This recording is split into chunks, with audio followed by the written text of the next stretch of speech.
Olá, meu irmão, minha irmã, 16º domingo do Tempo Comum, sejamos muito bem-vindos para a nossa homilia diária, acolhendo você que pela primeira vez me encontra aqui também nesse canal do YouTube, seja muito bem-vindo. Minha gente, antes da homilia eu quero colocar na tela para você um super convite, no último final de semana de agosto com o 1º de setembro ali, tá bom?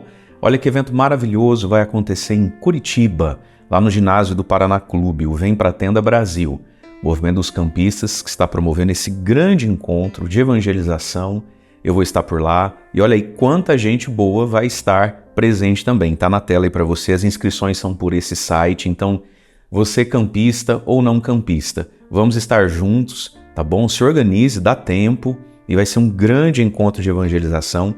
Já temos aí quase todas as vagas preenchidas, então corre, organiza aí a sua caravana e esse ano vai ser muito especial com todas essas presenças, tá bom? Mas nós estamos aqui para a nossa homilia diária, vamos ao evangelho então desse domingo, Marcos capítulo 6, versículos de 30 a 34, e diz assim: Naquele tempo os apóstolos reuniram-se com Jesus e contaram tudo o que haviam feito e ensinado.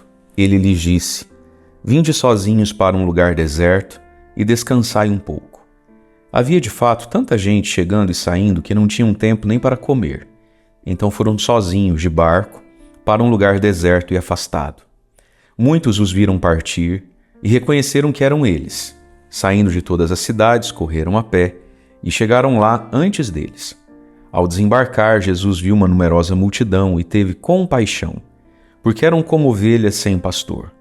Começou, pois, a ensinar-lhes muitas coisas.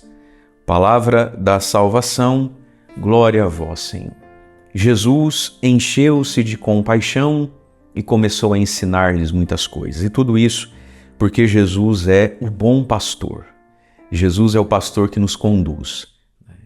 Na liturgia desse domingo, nós vamos ver então essa imagem de Jesus que quer pastores que pastoreiem o seu povo, que sejam imagem, reflexo e presença daquilo que ele foi, daquilo que ele é, para cada um de nós. A primeira leitura vai estar lá em Jeremias 23, do 1 ao 6, onde Deus vai dizer através do profeta: Ai dos pastores que deixam perder-se e dispersar-se o rebanho de minha pastagem, diz o Senhor. Vós dispersastes meu rebanho, não cuidastes dele, eu vou verificar isso, diz o Senhor, e castigar a malícia dos pastores. Então veja, é Deus aqui cobrando no Antigo Testamento a malícia, a maldade, a preguiça, enfim, dos pastores que não zelam, não cuidam do seu rebanho. Quando o povo se perdia na idolatria, quando o povo se perdia no culto aos deuses, quando o povo vivia em pecado e os pastores não reagiam a isso, nem zelavam para que isso não acontecesse, nem reagiam direito quando isso acontecia. E aí vem, lá no profeta Jeremias, uma das promessas de Deus que apontam para Jesus, para o Cristo, para o Messias, na imagem de um pastor que cuida do rebanho, das ovelhas, Vai dizer lá no versículo 4, suscitarei para elas, minhas ovelhas, novos pastores que as apacentem, E aí diz, versículo 5, eis que virão dias, diz o Senhor, em que farei nascer um descendente de Davi. Reinará como rei, será sábio, fará valer a justiça e a retidão sobre a terra. Então, Jesus veio, é o Senhor e Salvador, mas essa imagem fala de como Jesus salva através de um pastoreio, através de um zelo por nós, que passa pela sua palavra e pelo seu sacrifício. Primeiro, o sacrifício. Nós vamos ver daí na segunda leitura, Efésios 2, do 13 ao 18, São Paulo vai dizer: Irmãos, agora em Jesus Cristo, vós que outrora estáveis longe, pela ignorância, pelo pecado, vos tornastes próximos pelo sangue de Cristo. Ele é a nossa paz. Quis reconciliá-los, as pessoas e nós, reconciliá-los com Deus em um só corpo por meio da cruz. É graças a Ele, a Jesus, com seu sangue e sua cruz, que uns e outros, os que estavam próximos, os judeus, os que estavam longe, os pagãos, em um só Espírito temos acesso ao Pai. Portanto, Jesus é um pastor que dá a vida pelo seu sangue, pelo seu sacrifício, não só pela sua palavra, mas também com a sua palavra. Nós vimos aqui no Evangelho, o finalzinho do Evangelho, que Jesus, então, tomado de compaixão, quando olhou para aquele povo e viu, são como ovelhas sem pastor. O que Jesus vai fazer como gesto dessa compaixão? Vai começar a ensinar muitas coisas. Veja, o povo sofria por falta de palavra, por falta de uma palavra na mente e no coração que fosse palavra de salvação. Quando a gente escuta o Evangelho, a gente diz assim, palavra da salvação, glória a vós, Senhor. O que significa dizer que essa palavra é palavra de salvação? Significa dizer que se eu viver a partir dela, debaixo dela, sobre ela, por causa dela, em função dela, nunca sem ela, um dia eu vou para o céu. Mas salvação não é só entrar no céu, isso é o último ponto da salvação, né? Ser salvo já me redimensiona, já me muda, me melhora, me protege, me impulsiona aqui e agora. Jesus viu aquelas pessoas e começou a ensinar-lhes, porque muito daquele sofrimento que eles tinham era por falta de saber olhar a vida do jeito certo, de saber interpretar as coisas à luz de Deus e não à luz mais do pecado, das próprias feridas ou ambições. Então, é um gesto de compaixão ensinar, porque quando você ensina alguém, essa pessoa pode prosseguir sem você, porque você vai dentro dela pela palavra que deixou nela, né? Então, o ensino é um profundo gesto de compaixão. Ensinar a verdade. E ensinar, claro, de um jeito que a pessoa consiga interpretar a verdade. E para a pessoa interpretar, captar, se abrir a verdade, precisa de clareza, precisa de didática, né? E precisa de afeto. Né? Como dizia Santo Agostinho, nunca há verdade sem caridade, mas também nunca há caridade sem verdade, né? Porque caridade sem verdade não é caridade. Mas verdade sem caridade é só uma violência do meu dissabor com você, né? Com a sua ignorância. E era assim que Jesus cuidava. Mas Jesus também tem um olhar para tantas realidades muito humanas nossas, né? Que também fazem parte da nossa vida, que não é só ensino, não é só aprendizado de conteúdos de fé. O Evangelho começa dizendo então de um Jesus que se preocupa com o cansaço. Olha que interessante. O Evangelho de hoje é a sequência do domingo passado, quando Jesus enviou os apóstolos 2 a 2. Aí eles voltam, diz o Evangelho, contando tudo o que haviam feito e ensinado, e Jesus diz a eles, vou grifar aqui com o meu verde palmeiras, vinde sozinhos para um lugar deserto e descansai um pouco. Aí continua o Evangelho, porque havia tanta gente entrando, chegando atrás deles que eles não tinham tempo nem para comer. Vinde sozinhos. Olha o convite de Jesus para os apóstolos. Eles tinham trabalhado muito, como você, trabalha muito também, para dar conta da sua vida, para ser bom pai, bom esposo, boa esposa, bom cristão em meio a tantas realidades e servir a igreja também. Cada um de nós, Jesus diz, venham sozinhos. Então, de vez em quando, a gente precisa ficar sozinho.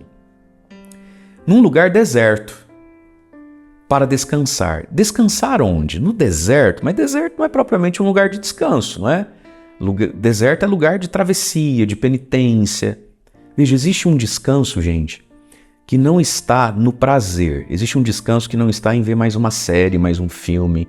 Existe um descanso que não está em comer um pouco mais daquilo que é gostoso.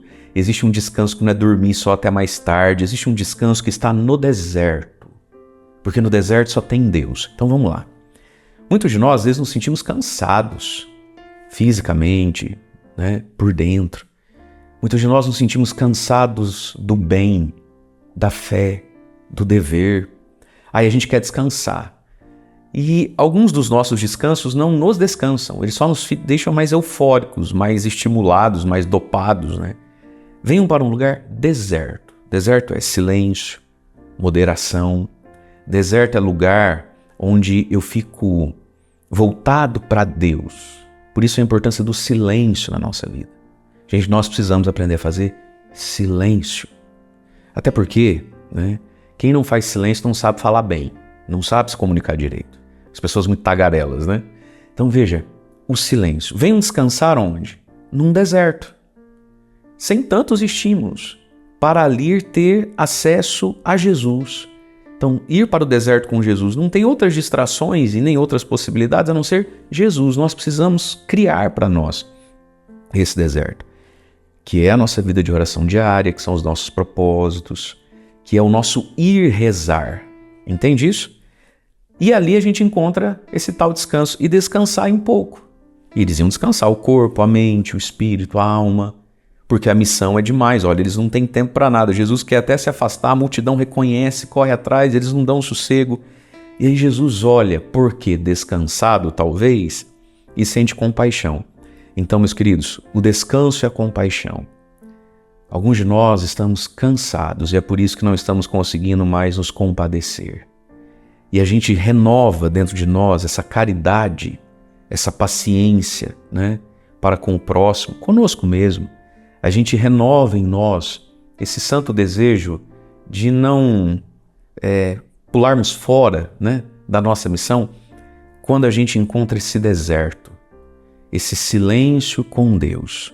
Então talvez muitos de nós andamos dizendo, eu estou precisando de férias, né, eu estou precisando de descanso. Sim, isso é verdade. Mas cuidado para os seus descansos. Estamos agora no mês de julho, mês de férias. Cuidado para você não voltar das férias mais cansado ainda. É preciso deserto. Um deserto com Jesus. A nossa vida de oração. Essa busca onde a gente fica em contato com Jesus sem outras dispersões e preocupações. E ali Ele nos renova, nos alimenta. Eu quero convidar você mais uma vez, convidei no início da homilia, mas convido você mais uma vez. Olha só que lindo, vamos pôr na tela de novo, final do mês de agosto. Vem para a Tenda Brasil, lá em Curitiba, no ginásio do Paraná Clube. Olha quantos pregadores, cantores, vai ser uma bênção esse final de semana. Esteja lá conosco, você de Curitiba, região, campista ou não, se organize. Quem sabe lá não vai ser para você esse lugar de deserto e de descanso, onde o seu espírito vai ser fortalecido de novo pelo poder da pregação da palavra de Deus, do louvor, das canções, das missas. Talvez seja possível você estar lá. A gente precisa investir nessa busca pelo nosso deserto e aprender de Jesus, que quer nos ensinar tantas coisas, que quer nos ensinar esse caminho onde nada nos falta, porque é Ele que nos conduz através da sua palavra. Deus abençoe você. Em nome do Pai, do Filho e do Espírito Santo. Amém.